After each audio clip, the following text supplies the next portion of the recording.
And we are at 6 o'clock, Bob. Okay, it's 6 o'clock. I hope everybody can hear me. If you can't, raise your hand. I can actually see you guys.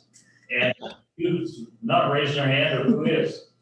Okay, Walt showed up, but I'm sorry, Walt, there's no donuts. I'm sorry about that. Okay. I apologize. But I think first thing we need is a roll call, right? That is correct. All right. Commissioner Graham, Here. Commissioner Terrell, Susan? You're here, right? I'm here. thank you. Commissioner Nordstrom, Here. Commissioner Bandy, Here. Commissioner Robbins, Here. Commissioner Stewart, are you signed in? I don't see him. And Commissioner Annette Madrid, are you in?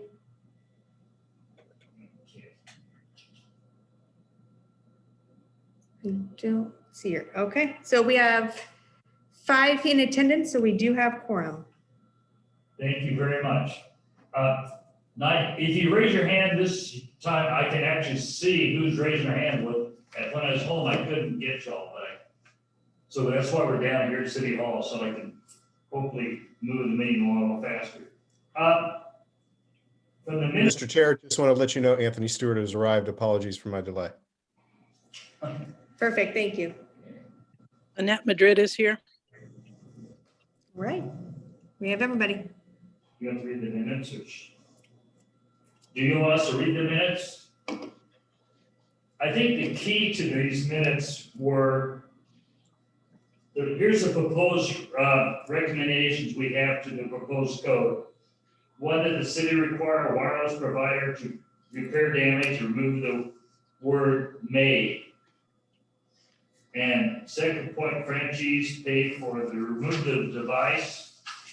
3, the city does not allow street trees to be removed in order to add the 5G utility facility. And this is one I don't understand. Somebody will explain to me. In reference to senders, widens, weather technology interference issues that these utilities may affect. That's quote. Okay, next one was the franchise fees from 5G go to street fund, not the general fund. And increase the permitting and franchise fees if possible. Companies coordinate with ODOT for installation of unintrusive installation of devices in downtown zone. Consider prior to areas to install facilities as projects and coordinate to maintain attractive city appeal. Anybody want to add to those minutes? Anybody want to make a motion to accept them? Annette Madrid, make a motion to approve. Okay, Susan? This is Anthony, I'll second. Okay. And it's, okay, all those in favor say aye. Aye. Aye. Okay, well, tonight we are honored to have with us Walt. And I know, Walt, I promised donuts. I'm sorry, but you know, maybe next time we have less, but I may drop some off by your office, okay? In just a minute. Fair enough. Fair enough. Okay. What we're basically here for tonight is to go over the 5G proposed ordinance. And Walt, I think, is going to take over the meeting from here. And Kyle, you can jump in whenever you think you need to, okay? Walt, it's all yours. Thank you, Mr. Chair. This matter comes before the city based upon a new technology that is fast coming on the scene for wireless telephones. The federal government has mandated that 5G antenna sightings be an expedited process and has limited the amount of franchise fees that cities can charge for a given installation. The League of Oregon Cities, in conjunction with some of the telecommunications companies, put out last year a model 5G telecommunications ordinance and a set of suggested design standards. And the ordinance you have before you really is an ordinance for consideration by the council, but the design standards, I asked that staff refer these down and talk to the planning commission at least about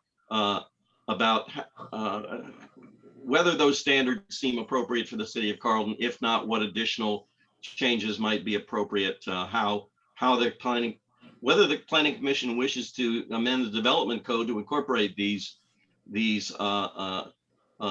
design standards, or whether it wishes them to be an adjunct to the actual telecommunications 5G ordinance, which would be adopted by the council. So there are different alternatives in terms of procedurally how to proceed, but the substance of the matter is that the planning commission has the greater experience in the city government with design standards, and is a good place to have a discussion and a consideration of design standards before they get considered by the city council. The design standards that the LOC set out, I think, are in pages 5 through 13. After you get in your agenda materials, they 5 through 20, but the salient items are on pages 5, 6, 7, 8, 9, 10, and 11. And I wanted to just go through and 12. I just wanted to go through the general topics that these design standards are designed to address. The first one on page 5 is that to the maximum extent possible, 5G antennas and equipment are not desired to be at ground level. Those would tend to create obstructions in sidewalks and for pedestrians, and would be much more visually seen as opposed to being 30 to 60 feet up in the air. The installation of poles for 5G installations, if it requires a replacement pole under these guidelines, are required to comply with the American with Disabilities Act, which relates to city construction standards and also sidewalk clearance standards to avoid interference with people who are in a disabled condition or using wheelchairs or the like. So the purpose of this design standard is to make sure that the new installation does not conflict with the ADA requirements for disabled persons.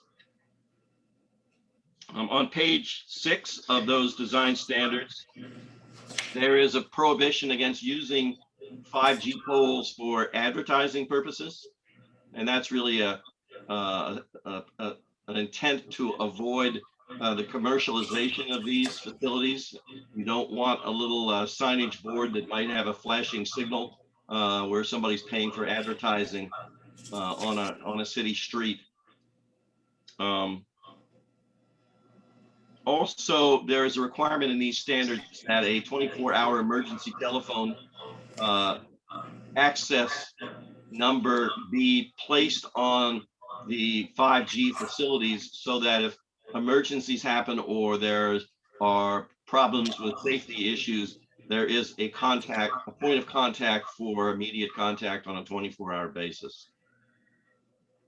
The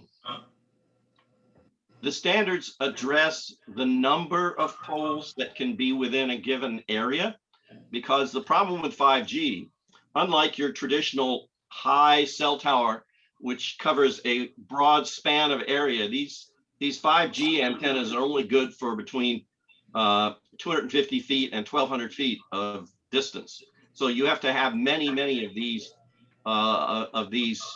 cell towers and antennas to serve a community.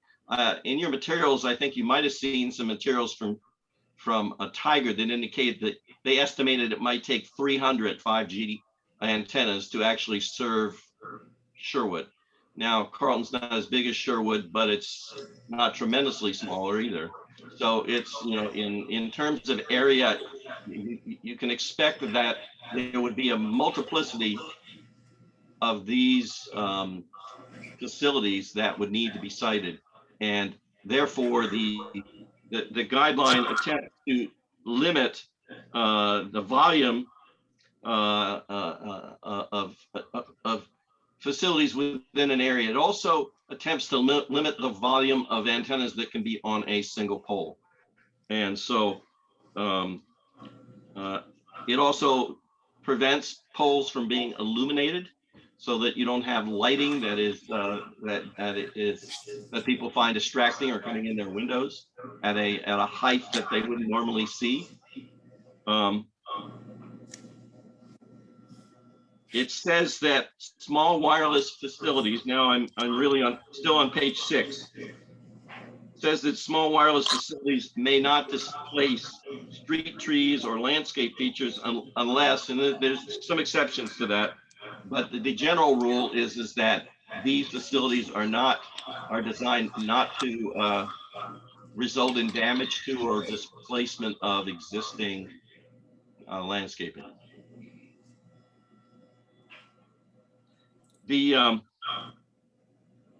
With regard to non-wooden poles, when an antenna is established on a non-wooden pole, these criteria say that whenever feasible, the actual facility must be entirely contained within the pole. That includes the wiring, the conduit, and the actual equipment that's functioning.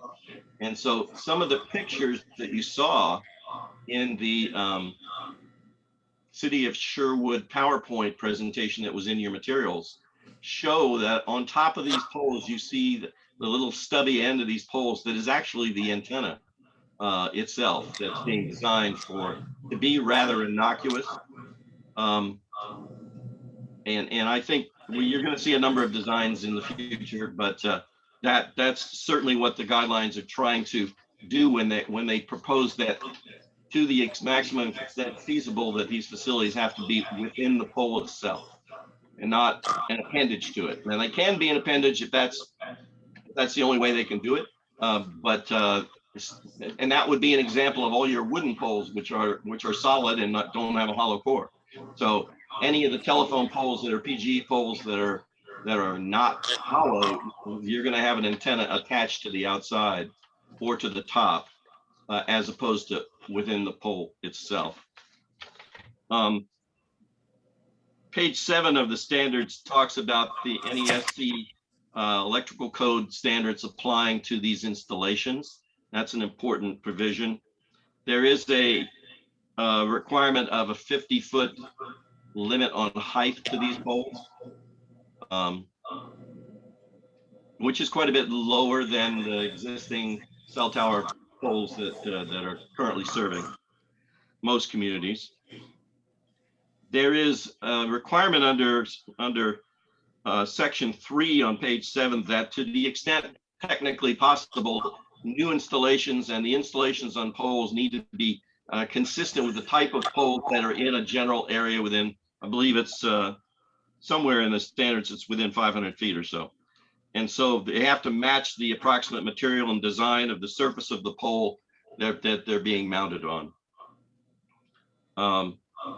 Antennas are required to be mounted as close to a pole as possible so that they don't stick out any farther than absolutely necessary for their design, and no further than 20 inches out beyond the mounting brackets.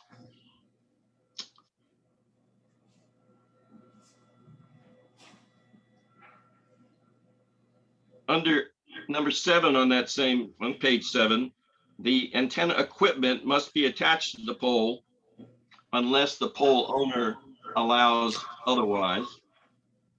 In the case in Carlton, nearly all the poles are going to be PGE poles, we believe. That's the most likely scenario, and companies are going to want to deal with PGE as and get one design that they can run through the city with. So a lot of the ultimate design and approved permits are going to relate to what works with the PGE poles. And so there's going to have to be some consideration of what those styles are and how they can be as unobtrusive as possible. On the next page, page 8, says that all cabling and wiring has to be in conduit. And the number of conduits are to be minimized to the maximum extent possible, so that you don't want a bunch of a new conduit running up and down poles if that can be avoided.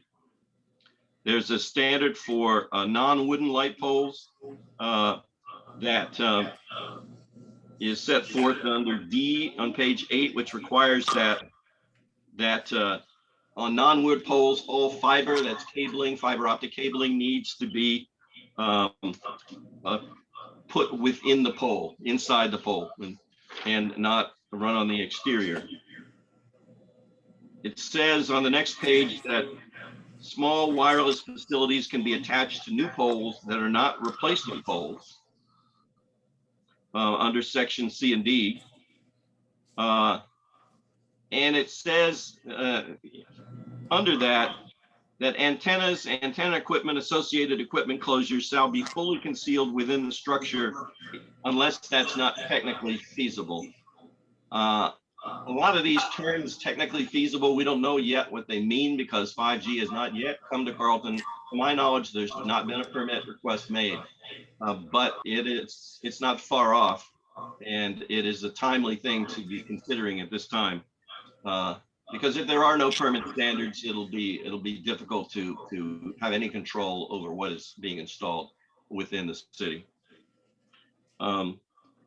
Number 2 under that section says, to the extent technically feasible, new poles and pole mounted antennas will substantially conform to material and design of adjacent poles.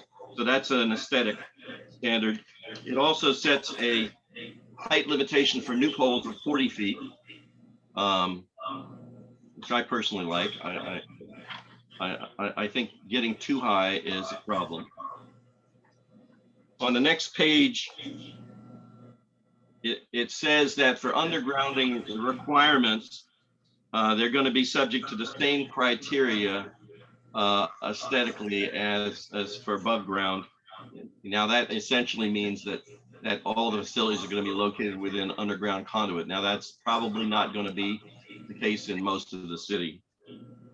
It also, the standards do address historic district issues, requiring that poles have a similar appearance, new poles have a similar appearance to historic poles to the extent they were within an established historic district. Carlton, to my knowledge, doesn't have an official historic district as of yet, but when and if that occurs, this standard would apply. There's something that I have to confess, I don't know what it is. Maybe someone else at this meeting knows what strand mounted equipment is. I'm not sure what that relates to, but this regulation is proposed to address it, that each strand mounted antenna cannot exceed 3 cubic feet in volume. So that's a size of the amount of area that the equipment can take up. I don't know what a strand mounted piece of equipment is, so somebody perhaps can explain that to us. Walt, if I can jump in for a second. Yes. So strand mounted equipment is equipment that's mounted in the middle of a line. So for example, on a telephone line, there are instances where there'll be separate wires that come off of it, and then some sort of a small metal box or a cylinder that's attached to that same line. If it's strand mounted, it is attached to one of those telecommunications strands. If you just Google strand mounted equipment, it comes up pretty quickly, and that's what they are. Thank Between you. the pole. Thank you for those of you that don't know Nicholas. He's an associate in our office who is teaching me things every day. And he also is smarter and nicer than me. So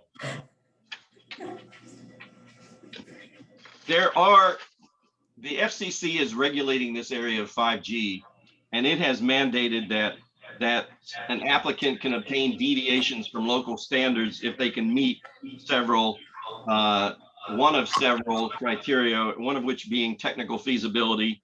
The second one being that the local regulation impedes the effective operation of their facility, or 3, impairs a desired network performance objective. So they've created some what I consider to be some fairly broad loopholes. We don't know in reality how many companies are going to be trying to take advantage of those exceptions. They would have to ask for a variation, and there's no doubt going to be a more expensive process at the city for applying for a permit that varies from the existing standards.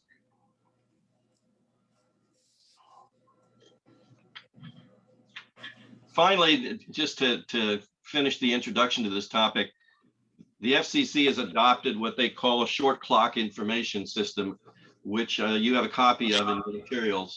And it basically creates a deadline for cities to process most permits within 60 days of receipt. And if a deviation is asked from a standard design criteria, a 90-day processing time. And so that's a fairly tight window, depending on whether you're provided with complete information at the time the application is filed.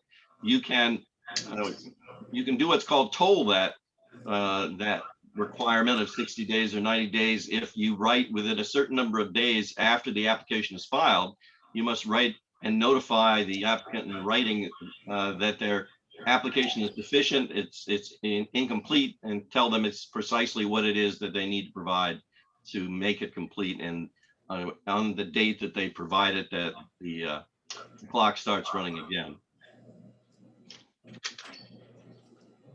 So I think I'm going to stop there, because I think the discussion really is one of whether or not there are particular standards that the Planning Commission wants to focus on, whether it is comfortable with the LOC's process or a proposed model guidelines, whether you have had a chance to look over the Sherwood design guidelines, which are similar but a bit more brief, or whether you are interested in the Woodburn approach, which is to amend your development code and incorporate design standards into that. So with that, I'm going to stop, take questions, open it up for discussion amongst the Planning Commission. I have a question for Walt. Yes, Susie. Susan, you're muted. Sorry, gosh. So if a deviation is asked for, and who decides whether they are going to grant that deviation and how it's granted? Does that go back to council, or is that decided by city manager and city staff? Well, it depends on how you structure it. Under most cities' systems, permitting systems are processed by staff based on written criteria that are adopted by the council. And then if there's a permit denial, then there's an appeal back to the council. So if the applicant is aggrieved with the decision of the permitting officer, then it goes back to the council for review and determination by the council, bearing in mind that that has to happen within 60 days in most cases, or 90 days if they ask for a variation. So as a follow-up, so if the city has some strong ideas about how they want these antennas to look, what is the strongest way to make sure that, because as we know, staff comes and goes and things change and priorities change. So if the council and the Planning Commission want a certain standard to be upheld, what is the strongest way for them to do? Which model is better, the Woodburn model or the Sherwood model? Well, can I hop in here for just a second? Yeah, go ahead, Kyle. So I think I briefly went over this last week or our last session, but essentially the difference between the two is a development code amendment puts it in the development code, and the just putting into the franchise section puts into the franchise section. It's not necessarily less or more restrictive based on, it just depends on what the standards are. So you can put strong standards in either section. It just depends on where you want them to be.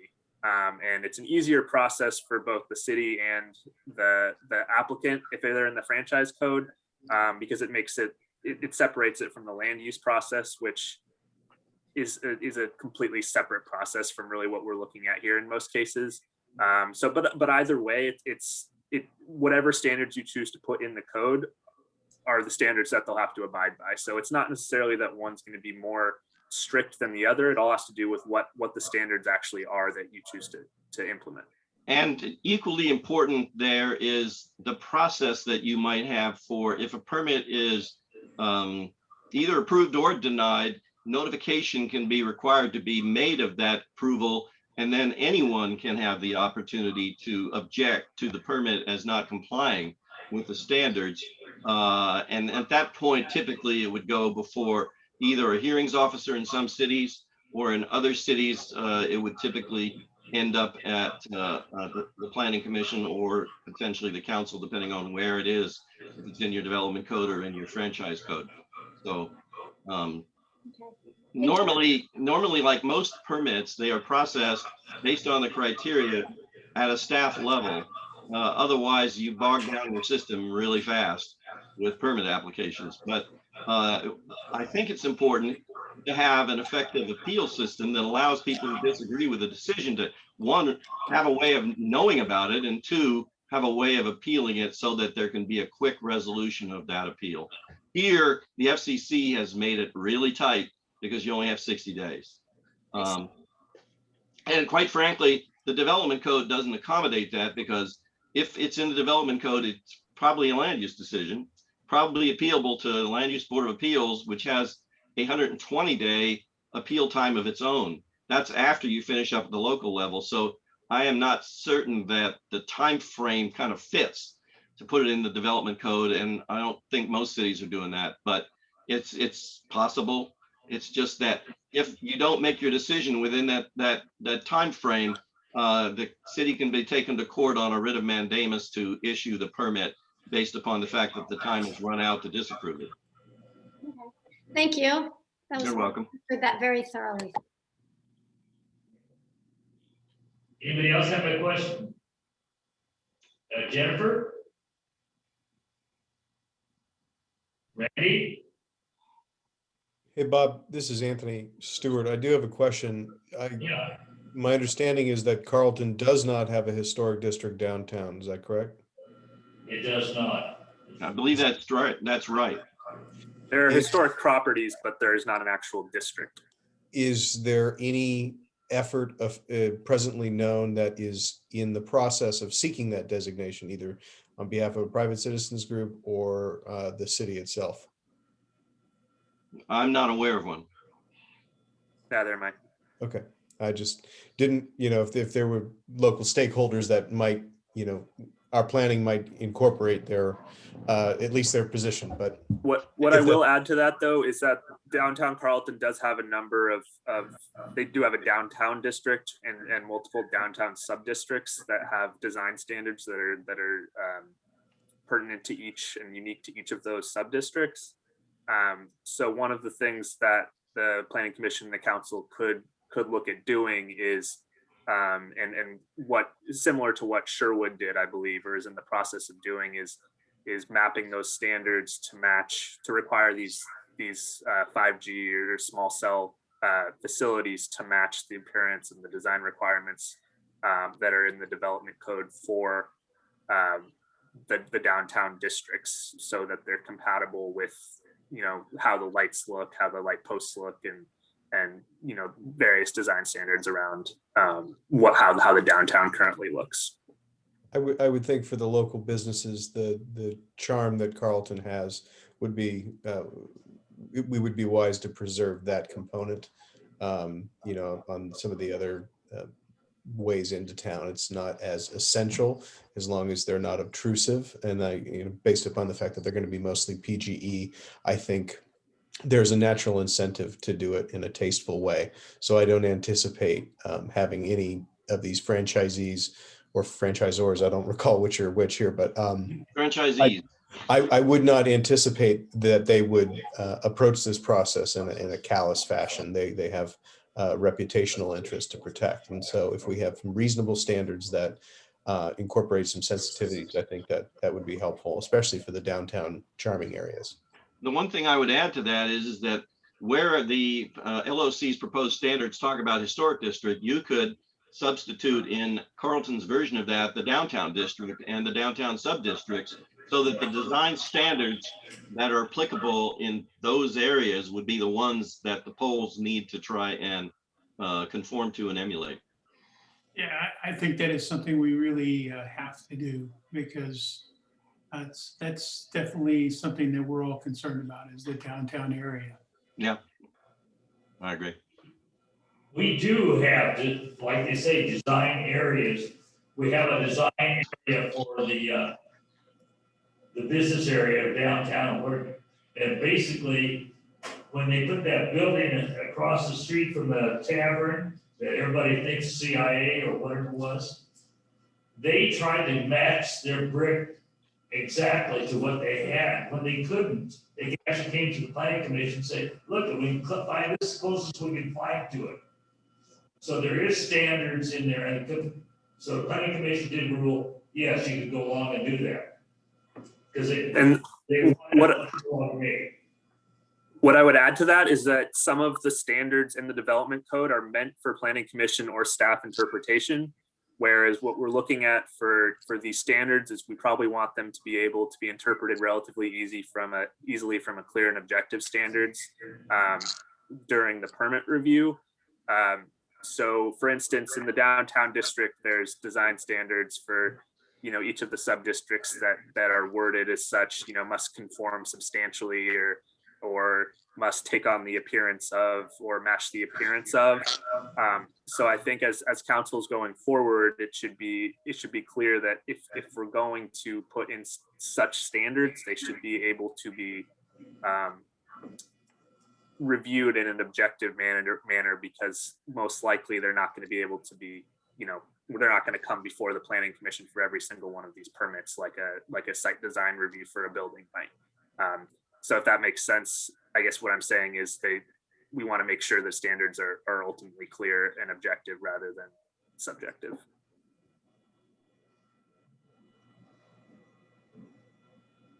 Okay, Annette, do you have any questions? Okay, James, you got any more to say? No, I think that actually is exactly what Kyle said, is addresses what I was talking about. So it's just something we went through this last month about whether we get involved in one way or whether we just advise the council. And I think I think that's the biggest decision we have to make along or parallel to what we want to put in for design standards. It says historical district. I don't know what we call our district down. Is it downtown district? We have them subdivided. I can't remember. Like we have a industrial area. You have a viticultural area. Yeah. So the area that we're probably is what do we call that business area or the? We will try and work with Kyle to incorporate language into where it would have been in the historic district and change that to make it parallel to the existing downtown design districts. So this is Randy here. I really don't have a question, but I do have a concern about a few of the downtown areas along Main Street. And it would be the residents that live higher than most of us in this town. So hopefully it's already thought of and will be when it's planned out. But I haven't broken out the tape measure yet, but I do believe some of them are very close to what was it, 30 feet was the minimum. Well, these 5G poles can be anywhere from 30 to 60 feet, and this set of design standards for new poles sets a 40-foot requirement, no Okay. higher than 40 feet. Yeah. Um, So the assumption that PG is going to come in and lay new poles where need be. Yeah, and I think my gut reaction is that these companies that are coming in are not PGE. They're basically they go to PGE to get pole attachment agreements, and they're stuck with whatever PGE has. And now they can also ask to put antennas on historic downtown historic lighting poles. That's another option, and those are, of course, where you want them to make sure that they're being compatible with what's there. Those, think what those are places we don't want them to put them on at all. Those green historic lamp posts, we don't want to see an antenna on there. So that's the kind of lingo, the dialogue, or not dialogue, but the verbiage that needs to be clear that that's not allowable. Well, what we can do is say that they cannot be put on historic lighting poles when there is a power pole available. Right? I mean, I don't think we can prohibit them. They have to be able to function, and the FCC is mandating us to not stop them from functioning. But we can certainly say in these design standards, if there is a functional utility pole, you will not alter. You will not have authority. You will not have authority to alter a city pole in that circumstance. You'll have to use the private pole. Okay. Okay. So you put that down and where it says historic district, cross that off, right? And Kyle and Walt will come up with the way. So, and then we want to make sure we add there somewhere that the posts, what we call the historical decorational posts not be used. Unless it's functionally, I guess, mandatory or something. I don't exactly. Walt had a good way of saying it, but I don't. I think Lottie had a question. Go, Lottie. Hi, it's Annette. Hi, Walt. As part Hi, of the Annette. session last month, we had mentioned with the truck bypass coming through in the next 2 years, the disruption of the tearing up of the downtown area for 2 consecutive summers. And I stated then, and I'll state again, I hate throwing good money after bad. And I was a part of that committee, and I've seen the plans, and the plan is to underground all the utilities along what is our current Main Street. So I'm not really sure how all this pole talk is actually germane, because there won't be any poles. It does give the extra caveat that if, the height of the original pole, 5 or 10 feet above the height of that original pole. So unless there's another kind of technology that I'm not aware of, I think they'd have to be attached to the buildings. Either to the buildings, or they can be done underground. Apparently, there is technology for undergrounding. But bear in mind that the area of the bypass is 6 to 8 blocks, maybe 10 blocks. But these antennae don't go very far. So we're talking about throughout the entire city here. Right. Yeah, not just downtown. But your point about downtown is very cogent, because if the city proceeds with the undergrounding that's been discussed, that is going to impact these installations. They'll have to be modified. And whether they're modified to go underground or go onto buildings out of the public right away, then we don't know the answer to that. Well, maybe the Planning Commission needs to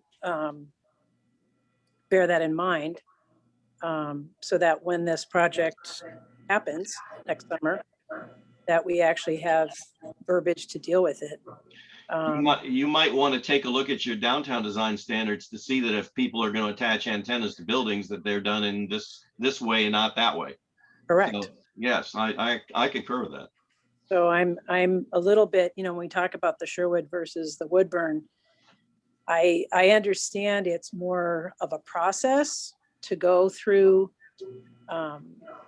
well, hopefully it doesn't go through LUBA, but to have something sufficient to enable these folks to proceed, but within the design standards that we determine, and not have to go on a permit by permit or an appeal by appeal basis. When Kyle and I talked last time, and he did respond, thank you, Kyle, for that letter. On my own research, I'm a ham radio operator and I understand the difference between radio waves and microwaves. There are, and I had sent some attachments to folks to consider. There are some environmental and safety issues because this is new technology, and everything that I've been able to unearth from NOAA to Scientific American kind of says to wait. And so, Walt, is there any, I've familiarized myself with the Rural America grant and everything too. Is there any downside to Carlton kind of tapping the brakes a little bit on this? Well, the downside is that 5G permits are mandated to be issued if there are no design standards that are adopted to govern the issuance of the permits, and then it'll be a free-for-all. And so the city does not have, as I understand, the option to simply say no 5G in Carlton.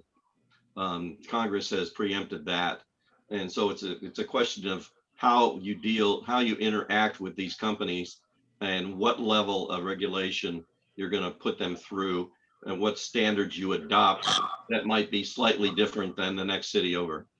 Right.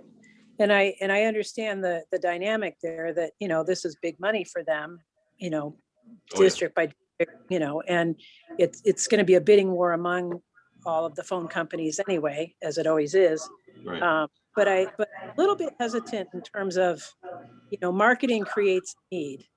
And if, as our original discussion started out tonight, I think people are narrowing the scope to think, oh, well, it's just the downtown area.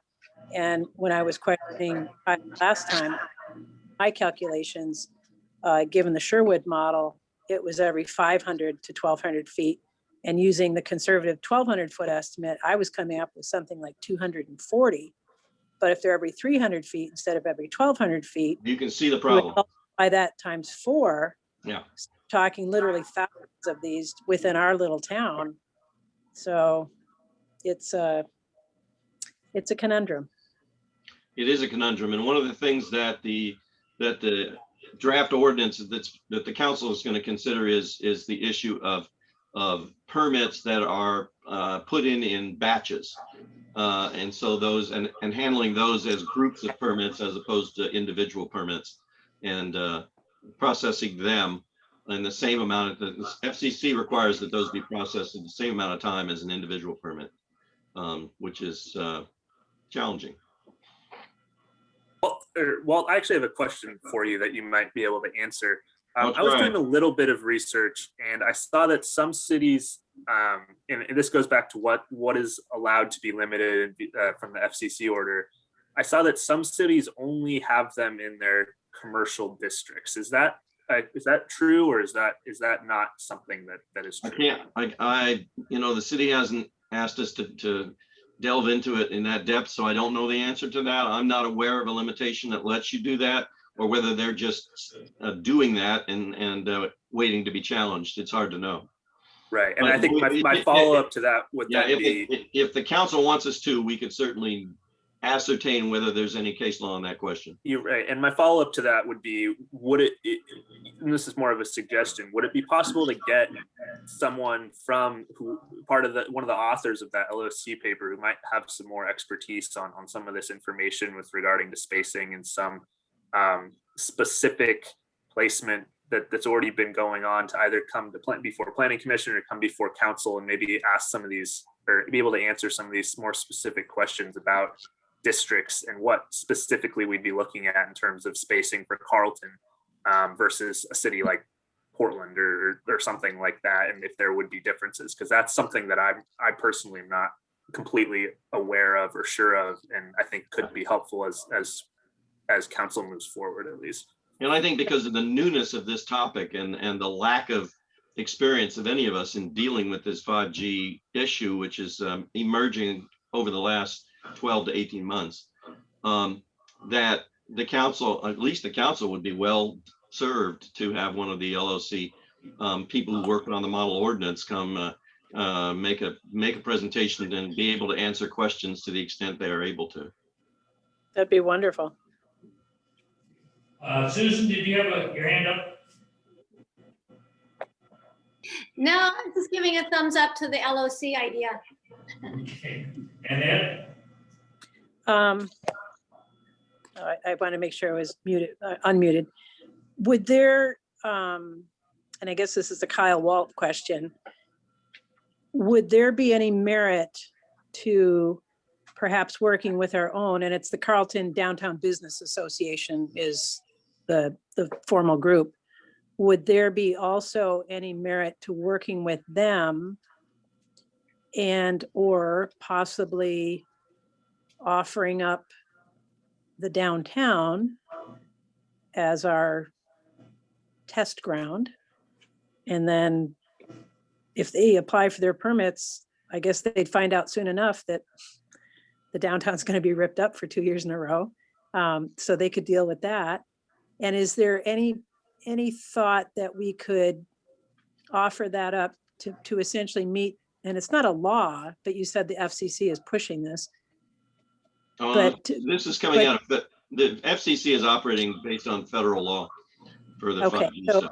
So would there be any merit in offering this up to meet the letter of the law within their timeframe, and yet hold off, based on what Kyle said, like say in the residential districts, to just, I guess, let the technology play itself out? Well, the result of that is that they end up getting permits in residential districts based on whatever they want to do.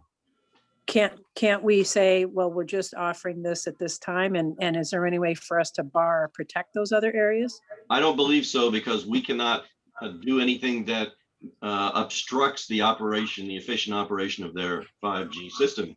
And they can't operate a 5G system in Carlton just in downtown. Because the cell towers just don't go far enough. And so Right. Significant portions of the town would not have 5G service, would be precluded, and that would, I think, violate the FCC's administrative rules. Because that's what Kyle and I were talking about last time. Is it something that, do they want to paper the entire town to serve every house, and residents and business within the city limits? I wish I could tell you, I don't know.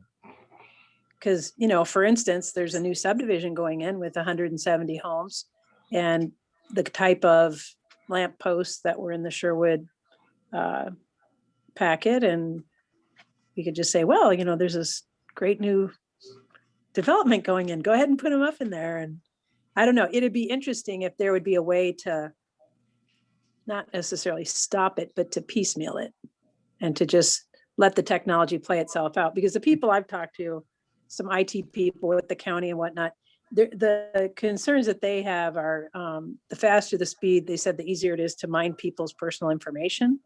So that's a consideration.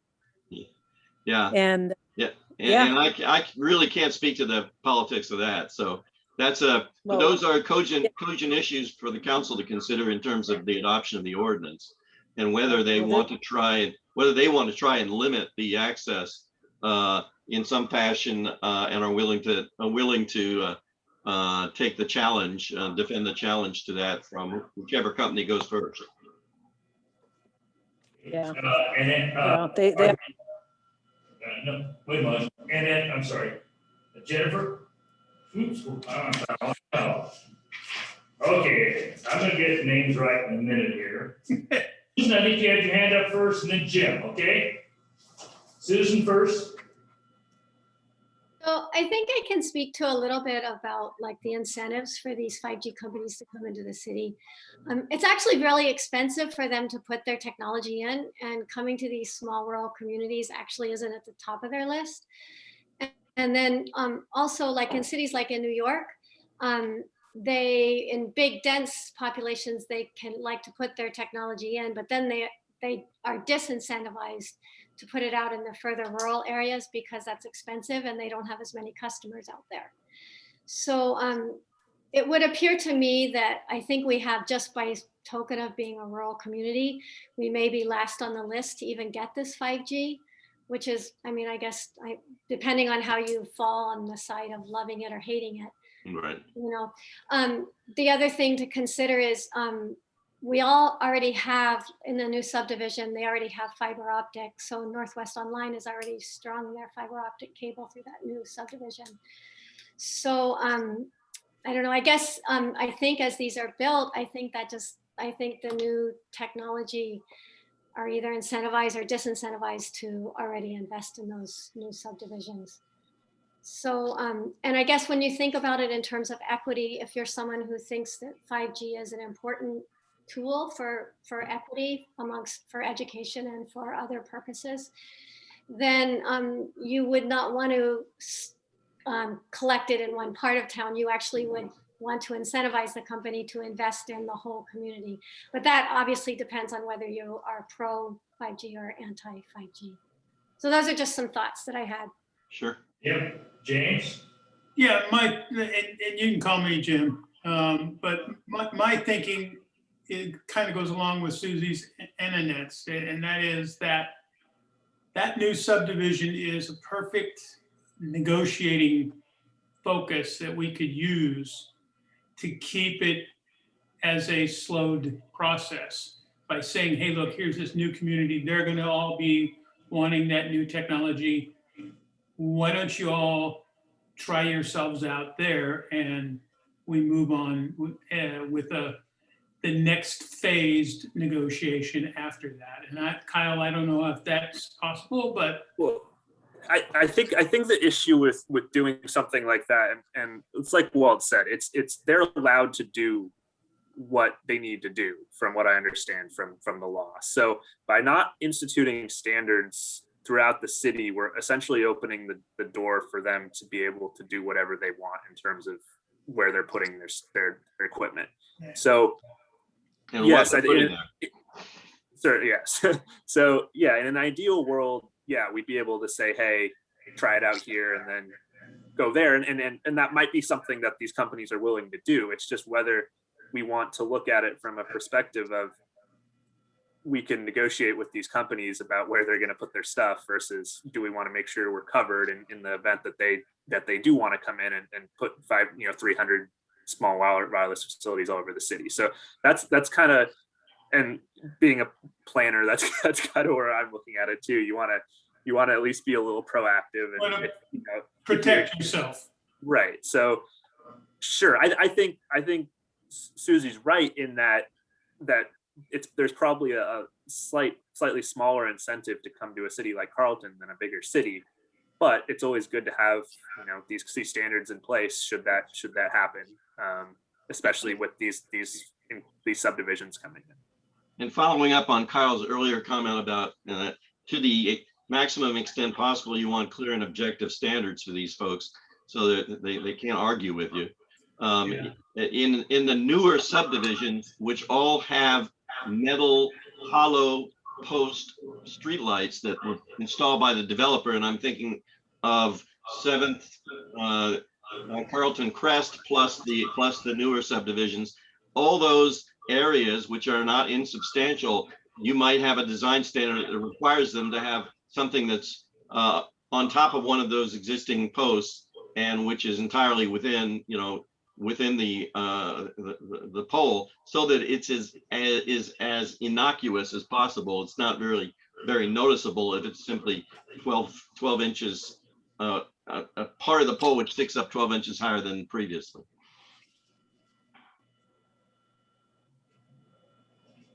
Anybody else have any comments? Jennifer or Randy? Well, just a quick comment, and I totally agree with everything I've heard tonight. I'm neither for nor against, but I do believe that right now the unknowns outweigh the benefits for Carlton, to myself. We have plenty of other obligations that I feel we should meet prior to taking on a new one. And because honestly, I don't care if I can download a movie in 10 seconds and watch it in my home or anything. I can already do that with what I have. And if something happens in town, social media gets it out there before. I mean, the way that this is sold to us is that it's so better, it's faster. So we're all on the same page. I'm hearing, just not explaining it well. But Walt, is there any known cost that's going to come from the citizens of Carlton for this? Is there any known yet? Well, I will tell you that the permit application fees can be set to cover those permit costs. The costs that are not easily covered, or if you try and put it in your development code, it becomes a land use decision and it's appealable to LUBA. The city can spend thousands of dollars on LUBA appeals that's not recoverable. And so that's an area of potential cost to the citizens if you were to go that direction. Most of the cities are not there. Most of them are making the design standards part of the franchise ordinance itself, which is enforced by city staff generally with an appeal process to the council. What we might do, it depends on how the council the planning commission wants to proceed. One option is that we put down, do a fairly significant compilation of all the comments that we've heard tonight, and probably in your prior minutes that your chair was commenting on, and bring that forward to the council together with some modifications to the LOC draft standards that are specific to the conversation we've had tonight on the areas where we've talked about the text. Thank you. Now, the second thing I would recommend is that if it gets back to the council schedule an LOC representative to come talk about and be available to answer questions to the extent possible on some of these issues that Kyle and I probably don't have. And I don't know if the city wants to spend thousands of dollars researching it if they can avoid it by having somebody come in that that's more up to speed. Absolutely. I would agree with that. And then, Two quick questions, and this is for Kyle and Walt. So based on the discussions we've had in these codes, could we have several different design criteria? In other words, for the newer subdivisions that have these hollow poles, you do that? Nicholas is saying yes. Yes. And then like the downtown, if there's no poles and they're going to attack, that there's a very different set of criteria. Right. So that's one question. And then the other thing is in the LOC packet here, which is pretty comprehensive, would it be possible to get, because they've already been through this process, would it be possible to get one of the people from the probably planning commissions of either Sherwood or Woodburn to come talk to us? Because the thing that we talked about last time, and I don't see it so much as being pro or against 5G. I'm just thinking, these companies create a need. That's what they do by marketing. And it was Jim that said last time, it's like all of our devices are going to suddenly stop working. It's just going to be, a modicum faster. But CenturyLink's been telling me that for years. So, so the other point that I was making is that in the Sherwood application, this is on page 19 of the LOC packet. It says that their right-of-way application fee is $850 per pole, and that's initial. And then they have a recurring annual fee of $675 per pole. And I know in our last meeting, there was discussion that said, oh, well, it'd be more like, a couple $100. And it says here, these amounts are generally in line with the neighboring jurisdiction. So, if the council goes ahead, I would guess just urge them to monetize it to the maximum amount that they can. Well spoken. I agree with that. Yeah, make it super expensive for them. The Congress has set some limits. My understanding was the FCC had set some limits, but those limits may or may not apply. We have to find out whether they apply to a town such as Carlton, and whether or not we can exceed $300 per pole per year kind of number that that we were hearing about previously. So obviously Sherwood adopted a much higher annual fee. And so we want to explore that, because if that's lawful, then the city will want to do the same thing. It'd be nice to get somebody from Sherwood in to find out what their process was. Yeah. I'm very, Those might be, I'm not sure how this would apply in terms of the legality of it, but it sounds like what they did is they instituted permit fees in addition to the franchise fee that's set by the FCC. So the 275 or whatever it was, it sounds like on top of that they added a right-of-way permit fee of sorts, which is a pretty standard thing to do. I don't know if that falls under, you know, in terms of what's mandated, but or what's allowed by the FCC, but I'm sure they did their research on it. So I do want to kind of follow up with the fee thing, because I noticed the big difference in the fees from what we were proposing, what Sherwood proposed. And I think if the whole, I mean, if what we want to do is have really clear standards so that when these companies want to come in and do it, they know exactly what they need to do. But if we're not sort of itching to get them to come in, then we need to make it expensive or, I mean, reasonable, but we don't need to just give it away.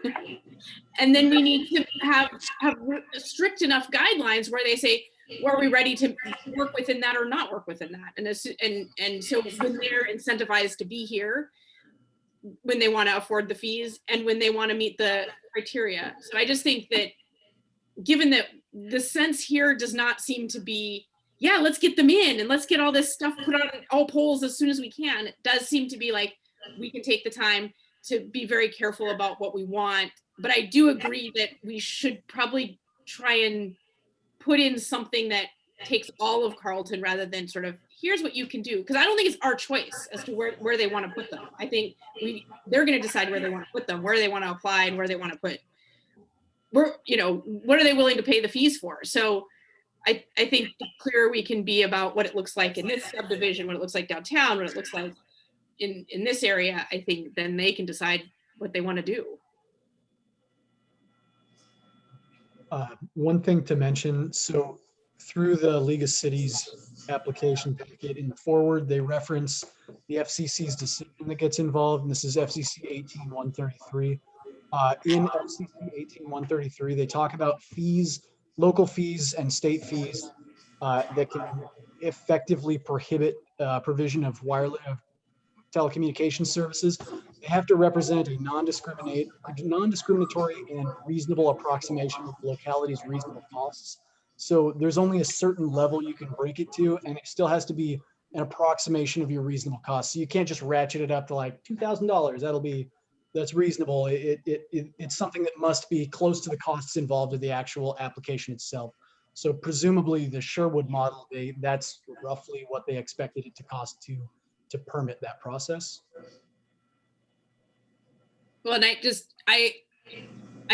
think it doesn't necessarily need to be what Sherwood costs. Sherwood is different than Carlton, but I think we shouldn't just go forward with a fee that we sort of arbitrarily set. I do think that the city council should think about what is a reasonable fee rather than just kind of stamping a fee on it. I couldn't agree more.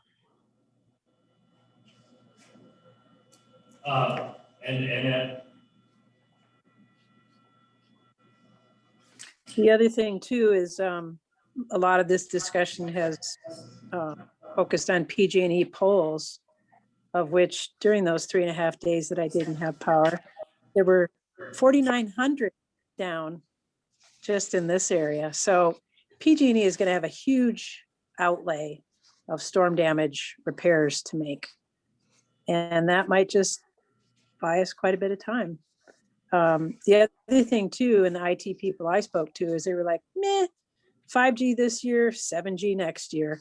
So I'm not sure if one will actually be the same criteria or lay the framework for the other.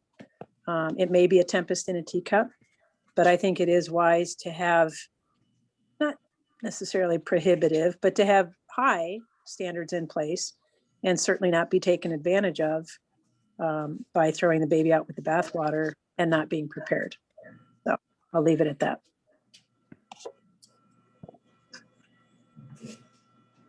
Well, should we just table it for 6 months? What's anybody got a motion, what they like to do with this?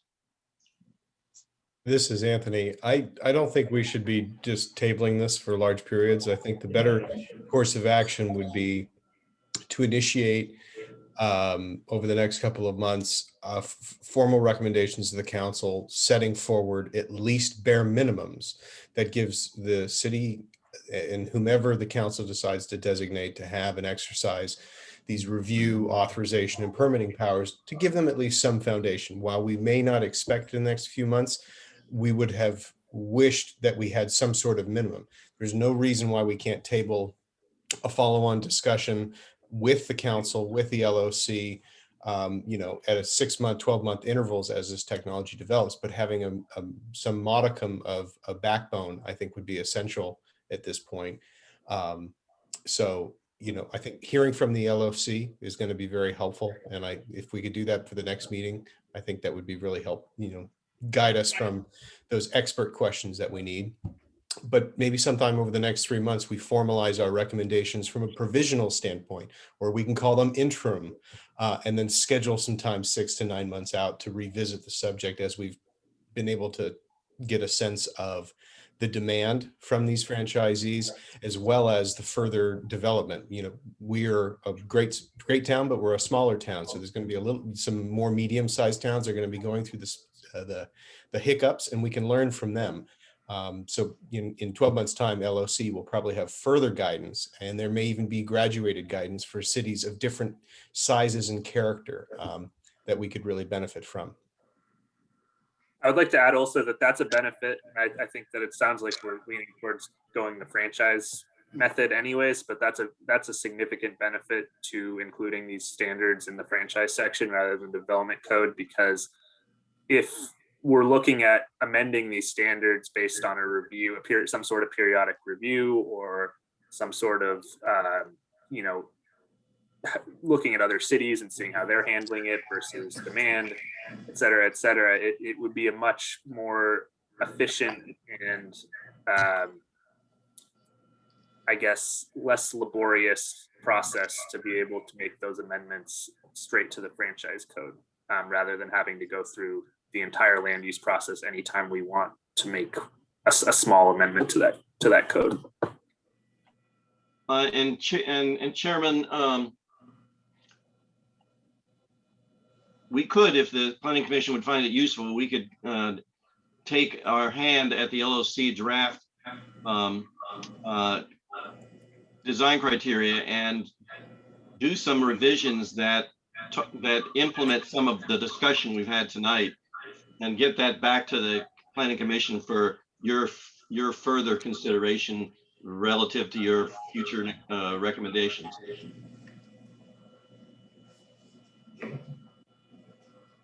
Does anybody have a motion to kind of? Yes, Yeah. I do. Okay, Jim? I'd like to move that we invite an appropriate person from both LOC and Sherwood on different days, different occasions, to give us a little bit of their background, their knowledge, and to see why Sherwood picked the levels that they did, and to help us advise the council where we think we can go as a result of those discussions. So before we even get into the point of drafting possible franchise things and stuff like that, I think we need to have those conversations first. So I'd like to move that we invite, however the rest of the council feels, or how the council feels, or how the rest of the commission feels. I would like to see a Sherwood Planning Commission person and an LOC person on 2 different dates, so that we go over that, and then we can formulate something to provide to the council. I would recommend that, because this is ultimately a council decision, it would be either wise to do some sort of joint session, or I would highly agree with that, totally.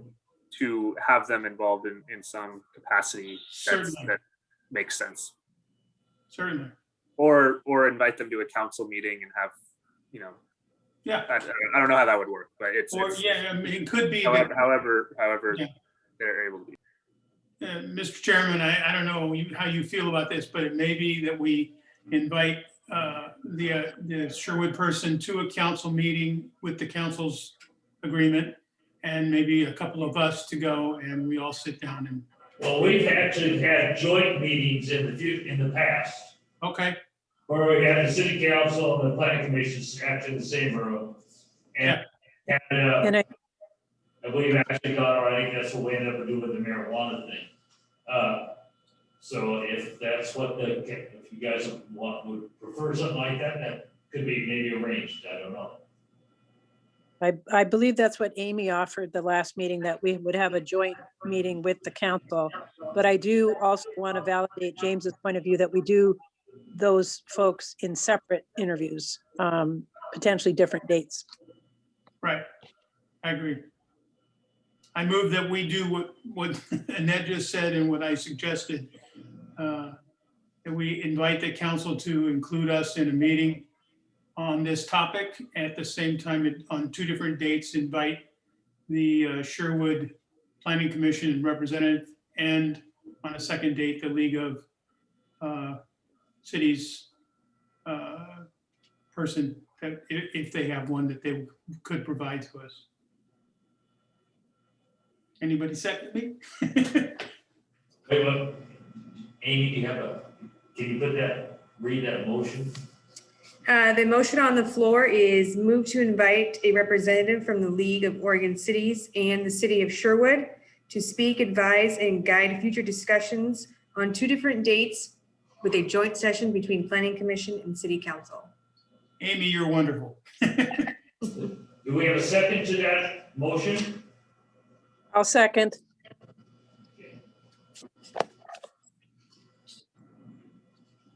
All those in favor say 5G. No, all those in favor say aye. Aye. Aye. Is there any opposed? Do we have any opposed?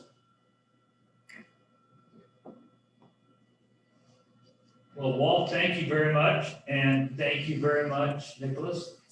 And I'll try and get some donuts down to you guys, okay? Okay, thank you. We will take our leave and appreciate the invitation to come to your meeting. Thank you guys all for coming and being part of the meeting, and thank you very much. Thank you. I'll make a motion that we really counts. Randy's move that we adjourn the meeting.